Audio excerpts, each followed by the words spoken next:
Hello everyone, welcome to the latest edition of the Across the Pond podcast with me, Martin Cullip, International Fellow of the Taxpayers Protection Alliance Consumer Centre, and Lindsay Stroud, who's the Director of the Consumer Centre.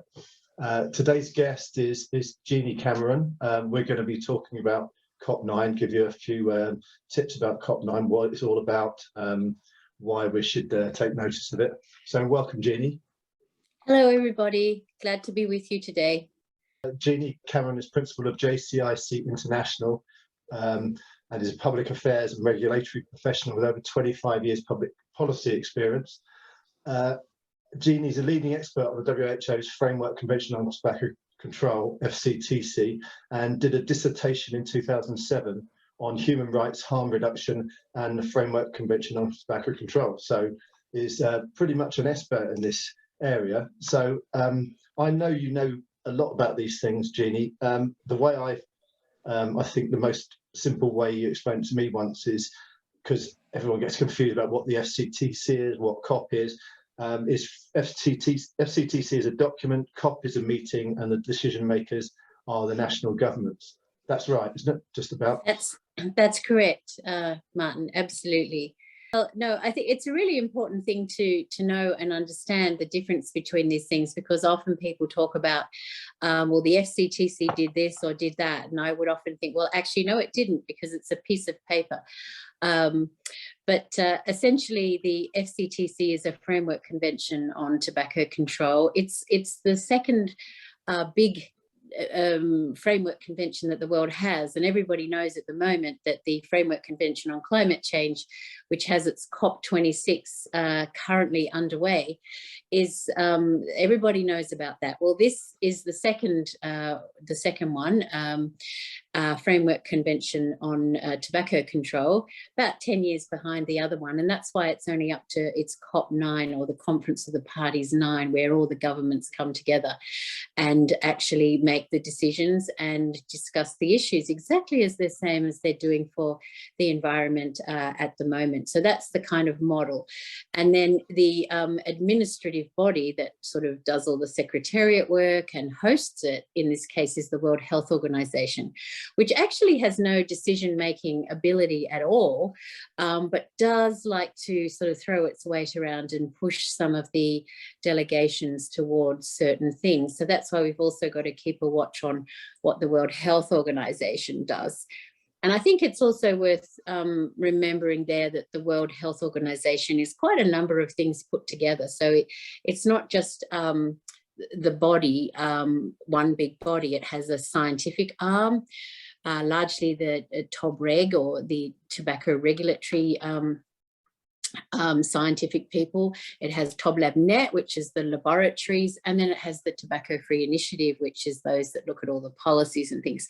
So when you hear that the WHO is doing this or that, it's largely the political guys that are taking views against harm reduction, whereas the scientists and some of the more, science of facts, so, you know, the factual guys are actually coming up with stuff which is very supportive. And it's a matter of looking into all that, putting it together and taking it forward as we go into COP9, where these issues of importance to us will all be relevant for COP9 and for COP10, which will follow closely on the heels of COP9.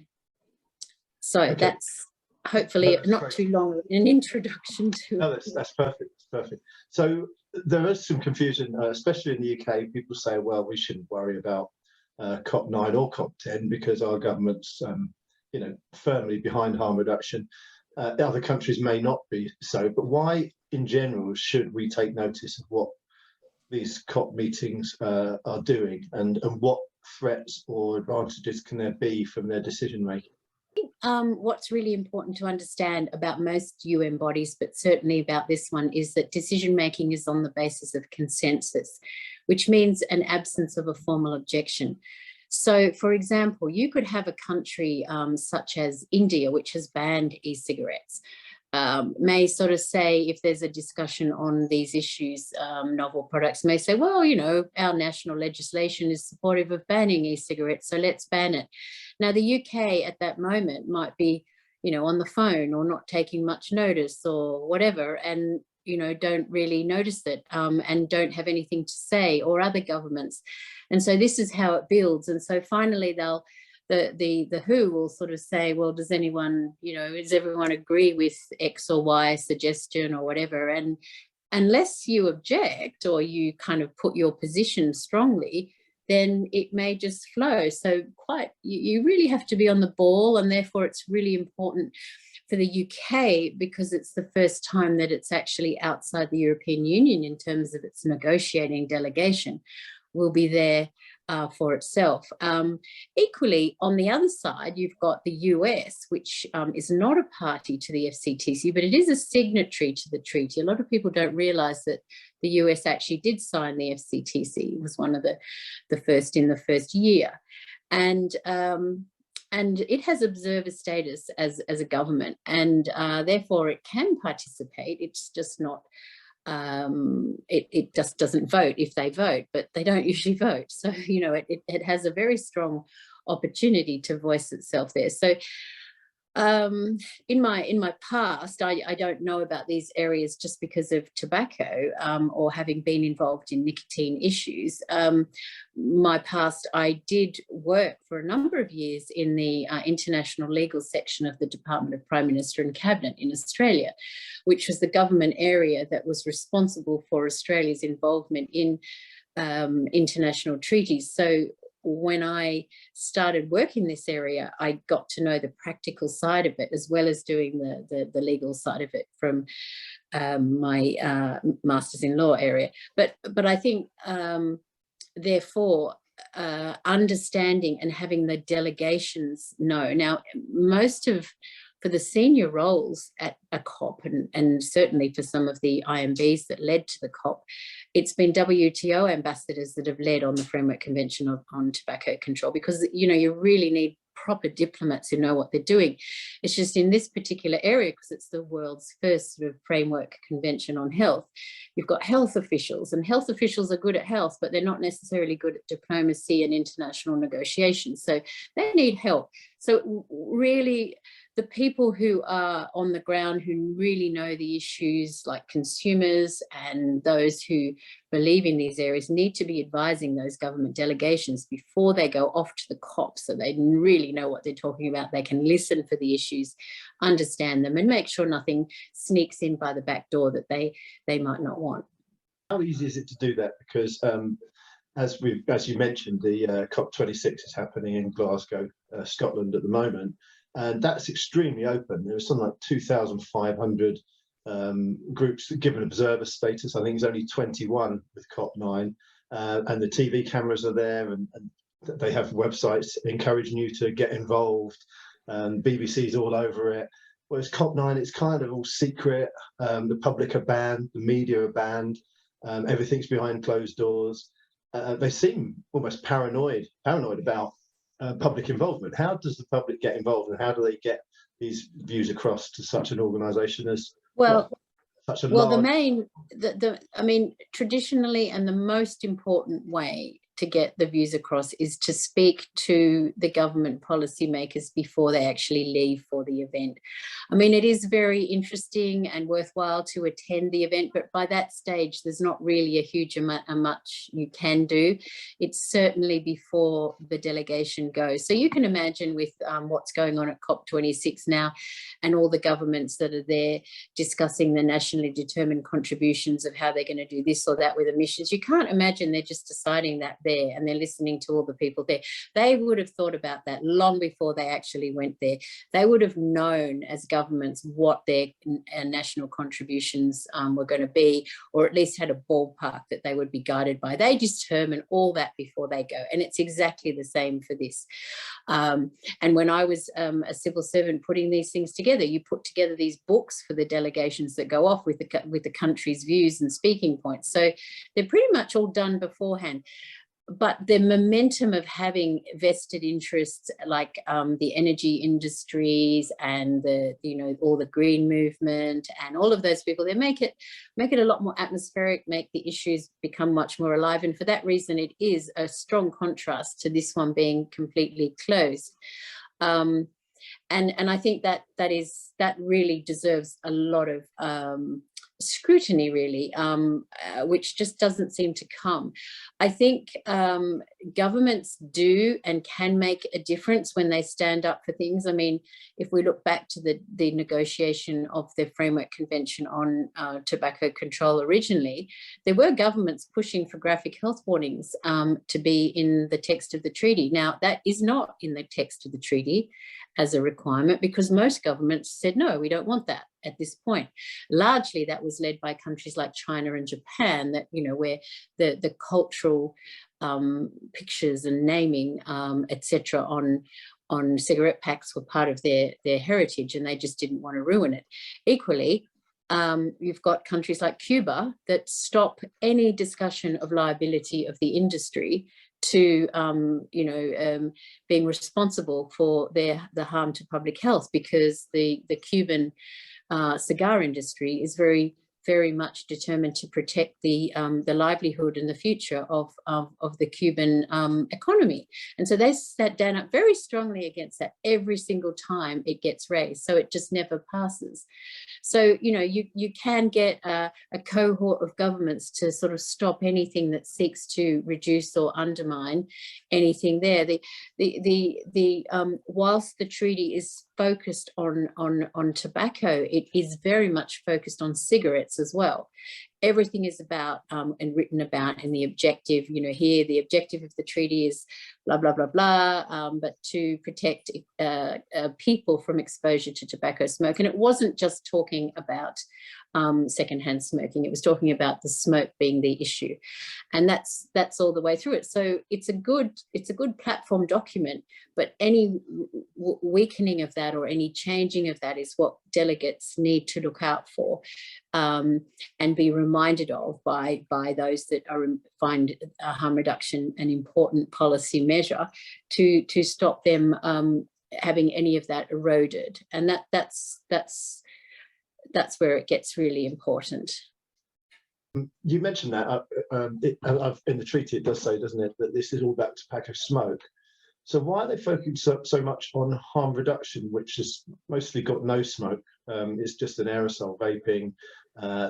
They're not really got into nicotine pouches yet, but you know, smokeless and things like that. Why are they so opposed to harm reduction, despite Article 1D saying that harm reduction is a valid tobacco control measure? When you say they are saying that, I presume you're talking about the FCTC Secretariat that is responsible for things. Well, it is seeking very strongly to drive that. And if you go back to COP5 or 6, I think it was, where the Secretariat asked the World Health Organization to come up with a report to put the status and whether there was any potential future for harm reduction, or ENDS as it called it, to be useful in tobacco control, etc., and raised a lot of these things. The WHO report, which was tabled at COP7 from the WHO, said actually yes, they can be very useful. There is a potential role for ENDS going forward. They were very positive about it under that question. They also had in another section that the toxicants in e-cigarettes were likely to be less than in tobacco smoke. They also took a very view that flavours, whilst we have to be mindful that flavours can be attractive to youth and they can have these things, they are actually very important for e-cigarettes to be useful to switching smokers from tobacco smoke. There's a lot of stuff in there. Now, that was the WHO report to COP7 that was taken to the COP, and the COP agreed and welcomed that report in its decision out of COP7. Now, so the status quo that exists at the moment is that situation. So you do not want to change that situation.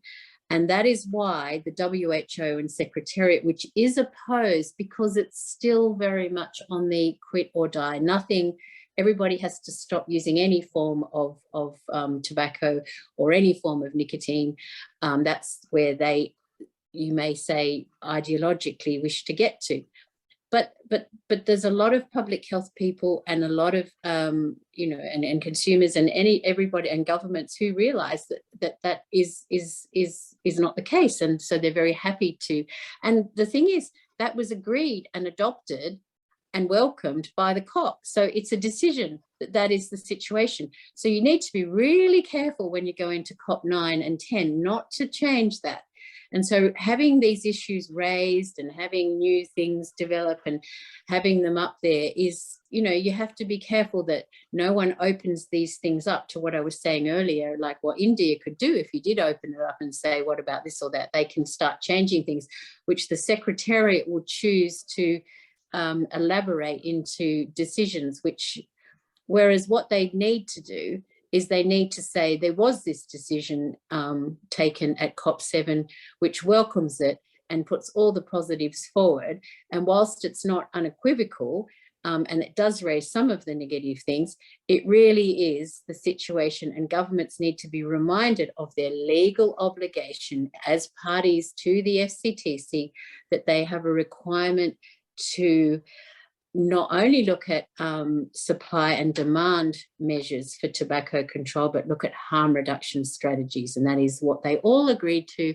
And that's where the pressure should be back on them from the consumers, from the national bodies, from the NGOs, from all the people who care about harm reduction. Put the effort back on the national government, because it's the national governments that decide what happens, not the WHO. I remember COP7 because I was down in India for that. That was in 2016, and I remember hearing all sorts of horrendous proposals being coming out of groups like Thailand and others to try and crush e-cigarettes. So it turned out to be a fairly decent outcome. But what confidence have you got that the current crop are going to uphold that, especially considering that long Twitter tirade that the WHO came out with in January 2020, where they were saying things like e-liquid is highly inflammable and vapor is lethal to bystanders and stuff like that, you know, trying to guide governments. How confident are you? I mean, just from the UK side, the UK is saying a few positive things, but they don't seem to be that forthright in parliamentary questions as far as I'm concerned, and they haven't yet announced what the delegation is. We know who the head of the delegation is, but they're very, very coy about what the rest of the delegation is going to be made up of. How confident are you that positive countries like UK, New Zealand, I don't know, what's the stance on the US delegation, for example? What input would they have? You know, what confidence have you got that COP7 decision will be upheld and carry on through not just COP9 but COP10 as well? I think the main thing is that government delegations tend to, well, they should follow government policy, and so therefore it is inherent that they will or should do that and follow that. Now that, you know, whilst, as I was saying before, we in the UK support harm reduction and support alternative nicotine products. And you would think that the US, with, you know, at least 3 PMTAs now from the FDA, which recognise that heated tobacco products, or recognise the PMI ICOS and Swedish snus and at least one e-cigarette at the moment, are appropriate for the protection of public health, that you know, they should carry into these negotiations those views. I would say Philippines will as well, because it has just put into its national, the principle of harm reduction as being inherent in what it's going to do nationally. New Zealand should, you know, the Canada should. I mean, there's a lot of regulations going on to restrict the use, but they're not necessarily bans and things like that. So I think we've moved on from that. But I would say, as a former government official, that governments should follow their government policy. Where I do get nervous is that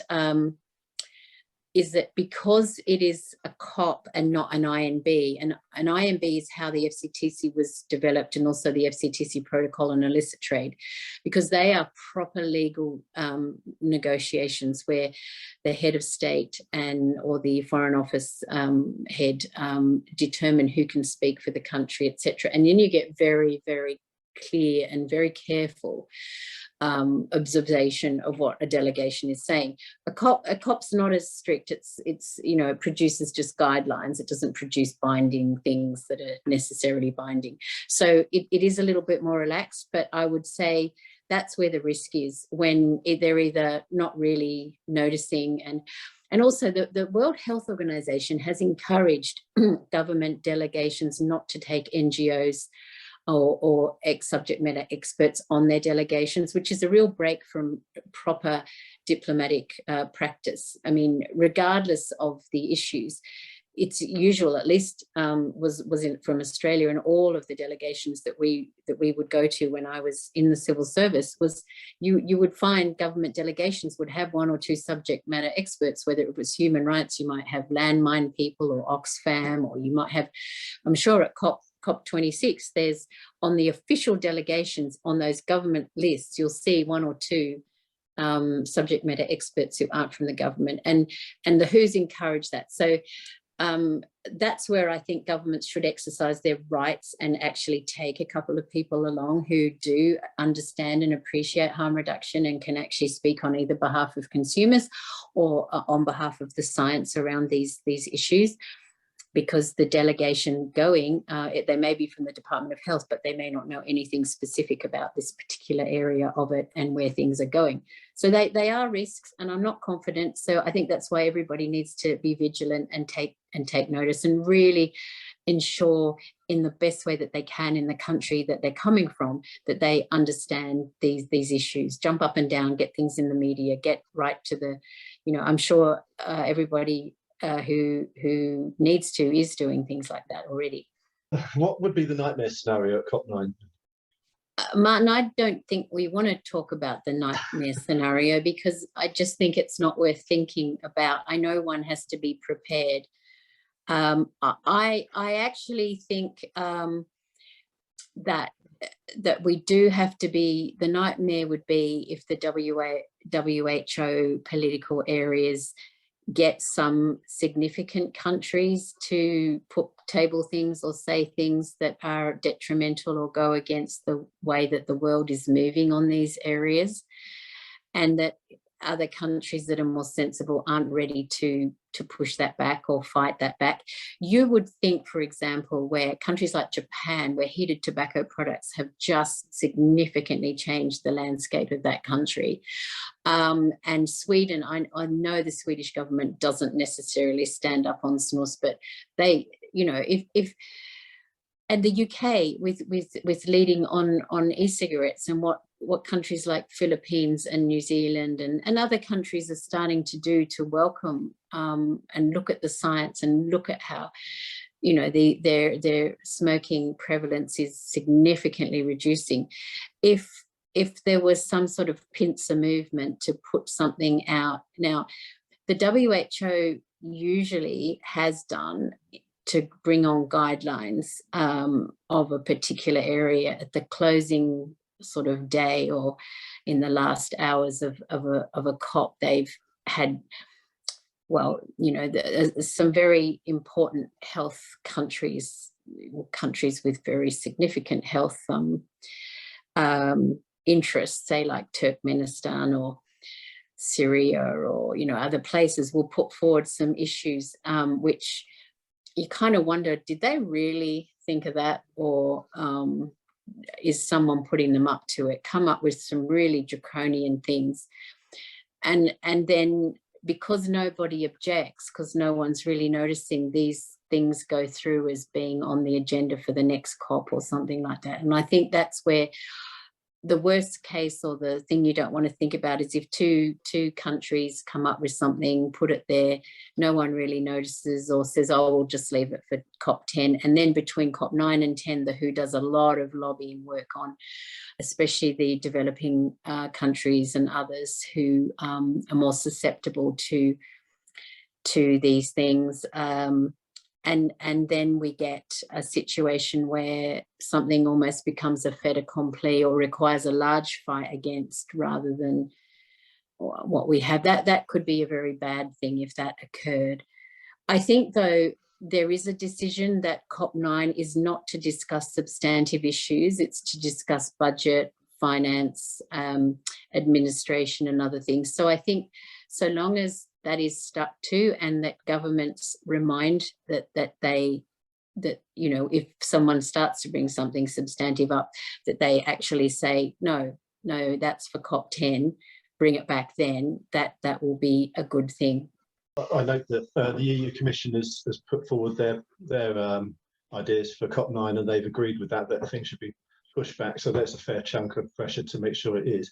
I'm glad you mentioned the lower middle income countries as well, because I was going to ask a question about that, because as you say, earlier we've been talking mostly about developed Western nations, Canada, New Zealand, the UK, America. But it is true, isn't it, that the WHO has quite a lot of sway in smaller countries.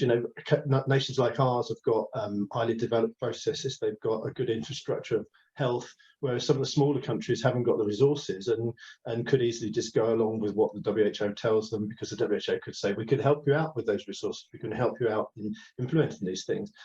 So that's a threat, because they carry equal weight, presumably at a COP meeting. But you mentioned there that they might do that over the next 2 years. So what should consumers be doing in the next 2 years if, as we hope, then the discussions get pushed back to COP10? I mean, should we just wait until 2 weeks before COP10, or should we be going for the next 2 years? No, under the rules, the documentation for a COP must be sent to the government delegations 6 months before. So in order, say you've got, a COP in December, that means by June, the governments are receiving in 6 official languages. So they've been translated, which means even 6 weeks to 2 months before that. So there's a long lead time for those documents to be prepared, which means consumers and other advocates need to be speaking to those that will be influential in coming up with the views, almost a year to 9 months beforehand. Don't wait till the end. And therefore, it's a matter of anticipating issues and really being prepared. I think we can all see what the issues are clearly. Flavors, nicotine, tax, advertising and marketing, packaging. These are all issues that are going to be looked at. You then need to look at what have certain governments done. Like New Zealand has drawn a very clear national line between combustion and non-combustion. So they have said, we are drawing the line. So all products that are non-combustion, i.e. heated tobacco, pouches, e-cigarettes, whatever, is like this. I mean, I'm generalizing very simply here. And or they haven't included snus in that, but that's separate. And then, then the combustion on one side. You've got others pushing to make the divide between nicotine and tobacco. So you've got those that sort of say, oh, well, if it's tobacco, which means heated tobacco, snus, and cigarettes are over there, and pouches, nicotine pouches and e-cigarettes, and others are over here. Now that's a different way of looking at it, which I would argue is not a very good way to look at it, because it it removes a whole heap of products which can be very useful to consumers. Let consumers decide what they want. And then you've also got well, let's just say that then you've got how you package things, how you tax things, maybe around those sorts of areas.